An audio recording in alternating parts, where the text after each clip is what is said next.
নমস্কার বন্ধুরা, কেমন আছেন? আশা করি ভালো আছেন। আমিও ভালো আছি। তো এখন থেকে ভিডিওটি স্টার্ট করছি। ভালো লাগলে অবশ্যই একটি like, comment, share and subscribe করতে ভুলবেন না।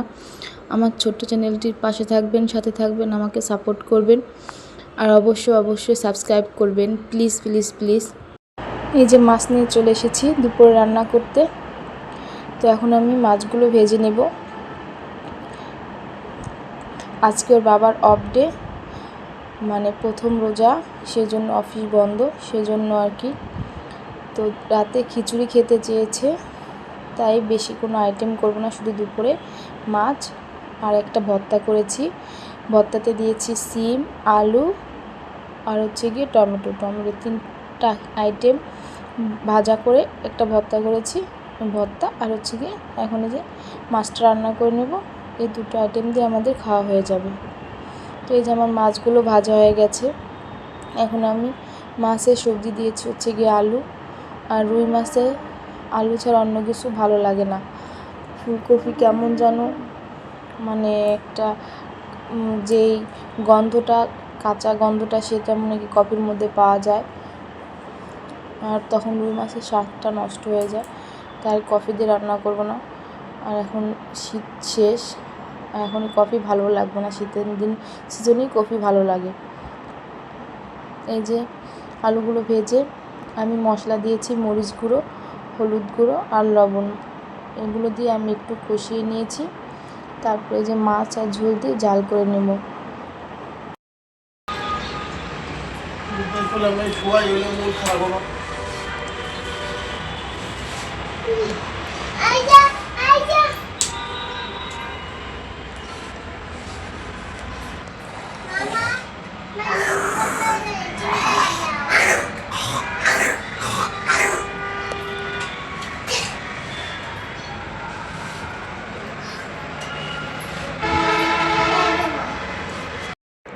এই যে মাছের ঝোলটা, এখন এই গরম মশলার গুঁড়ো আর একটু ভাজা জিরার গুঁড়ো, যার জন্য আমার জিরার গুঁড়োটা ভাজা ছিল, কাঁচা থাকলে আমি আগে থেকেই দিয়ে দিতাম। আর ভাজা জিরো নামানোর আগে দিলে ফ্লেভারটা ভালো আসে, সেজন্য আমি তো ঝোলটা একটু বেশি দেখে আমি আর একটু জাল করে নেব।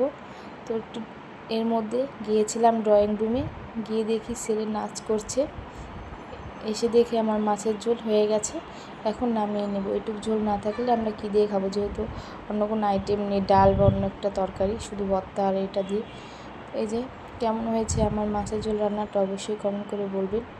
তারপরে দুপুরে খাওয়া দাওয়া করে ওর বাবা একটু ঘুমিয়েছিল, সন্ধ্যা হয়ে গেছে। এই যে মুড়ি মাখা খাবে রাতে, সন্ধ্যা দিয়ে উঠেছি। আর আমার জন্য ছোলা, পেঁয়াজি, বেগুনি আর আলুর চপ, এই চারটা আইটেম নিয়ে এসেছে বাইরে থেকে কিনে।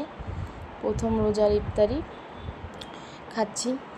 তো তারপরে এটা মুড়ি মাখা খেয়ে কিছুক্ষণ রেস্ট নিয়ে বাবুদের নিয়ে একটু খেলাধুলা করে চলে এসেছি আবার রান্নাঘরে। রাতে বলছি খিচুড়ি রান্না করব, এখন খিচুড়ি রান্না করব। আর সন্ধ্যায় যে ইফতারি টেনেছিল সেটা কিছুটা রয়ে গেছে, তাই অন্য কিছু রান্না করব না। ডিম ভাজি দিয়ে আর ওই ইফতারি বেগুনি, তারপরে পেঁয়াজি এগুলো রয়েছে, এগুলো দিয়ে খেয়ে নেব। তো এই যে আমি এখন ডিমটা ভেজে নিচ্ছি। একটা পরিবারে বউয়ের দায়িত্ব থাকে, প্রত্যেকটা পরিবারে বউয়েদের দায়িত্ব থাকে। তার হাজবেন্ড কি পছন্দ করে, কি খেতে পছন্দ করে, কি খাবে আজকে, সব কিছু শুনে রান্না করা তার মন মতো। কিন্তু কোনোদিনও কোনো হাজবেন্ড তার ওয়াইফকে জিজ্ঞেস করে বলল না যে তোমার কোনটা পছন্দ বা কি করতে তুমি ভালোবাসো, কোনোদিনও না। এটাই হচ্ছে গিয়ে দুঃখ। যাই হোক, আমার এই যে ডিমটা ভাজি হয়ে গেছে। মেয়েদের দুঃখ কেউ কোনোদিনও বুঝবে না, পুরুষরা। এটা জন্ম থেকে হয়ে এসেছে, এখনও হচ্ছে, এই আর কি।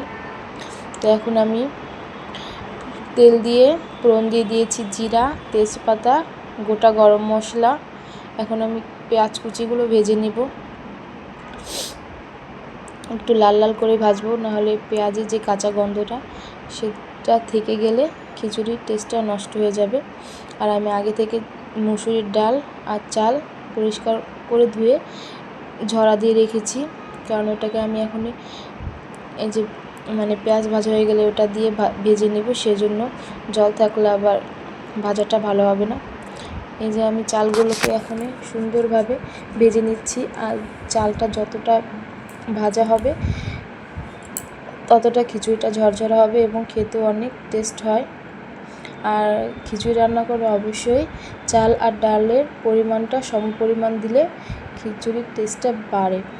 আমি কিন্তু এখানে পোলার চাল দিয়ে খিচুড়িটা রান্না করেছি, ভাতের চাল দিয়ে নয়। তোমরা চাইলে ভাতের চাল দিয়েও রান্না করতে পারো, সমস্যা নেই। আমার পোলার চালের খেতে ইচ্ছে হয়েছে, তাই আমি পোলার চাল দিয়ে রান্না করেছি।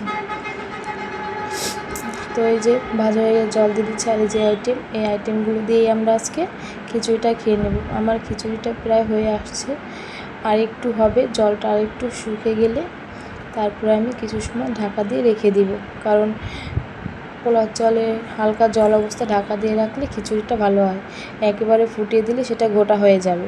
তাই হালকা হালকা যখন জল থাকবে তখন আমি এটাকে ঢাকা দিয়ে রেখে দেব হালকা 5 থেকে 10 মিনিট ভাপের জন্য, যাতে ভিতরে যে মাছটা থাকে সেটা যেন না থাকে।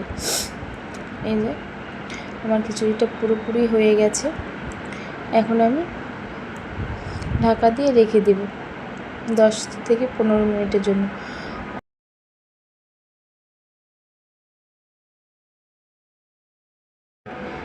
এখন ঢাকনা খুলে আবার একটু এপাশ থেকে ওপাশ নাড়াচাড়া দিয়ে দিচ্ছি, নাহলে নিচেরটা হয়ে যাবে, উপরেরটা হবে না। সেই জন্য আর একটু উল্টে পাল্টে দিলে ভালো হবে, তাই আর কি।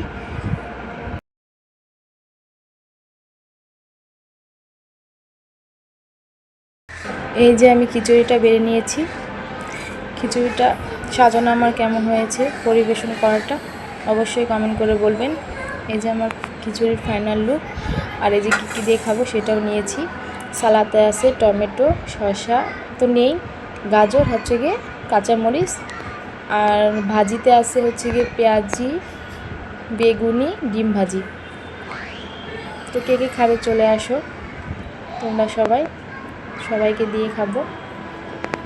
খিচুড়িটা অনেক টেস্ট হয়েছে, আমার একটু লবণ চেক করে দেখেছি।